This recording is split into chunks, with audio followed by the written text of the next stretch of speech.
Vivre avec la peur, c'est le sort des Congolais du Nord Katanga depuis des années. Après la fin officielle de la guerre contre les occupants rwandais en 2002, militaires et groupes de résistants congolais ont retourné leurs armes contre les civils. Pillages, viols, exactions, villages incendiés, désertés, des dizaines de milliers de personnes déplacées, en fuite. Cette violence frappe à huis clos, comme si elle était sans importance tant qu'elle ne déborde pas du Nord Katanga.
Kitenge est au centre d'une riche région agricole, longtemps considérée comme le grenier du Katanga. Un chemin de fer assure son débouché. Malgré l'insécurité, des activités commerciales reprennent. Mais la peur reste et les effets des violences continuent de marquer les victimes.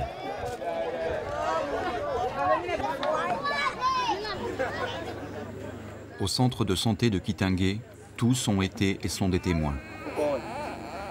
Durant les premiers mois de 2004, 70 000 personnes sont en fuite, 150 villages pillés.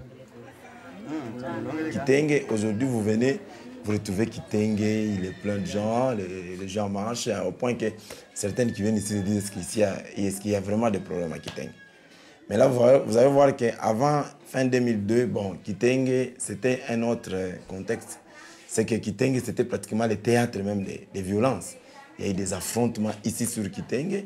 Et moi, j'ai eu la chance de voir des cartes tirées où vous voyez à la suite des affrontements, des maïmaïs étalés dans des hangars, et des choses qui ne semblaient pas beaux à voir, et même des témoignages qui vous confirment que quand vous êtes au niveau de la gare, là, vous avez des bananiers. Sous ces bananiers-là, il y a des corps qui ont été enterrés là à la suite de ces affrontements.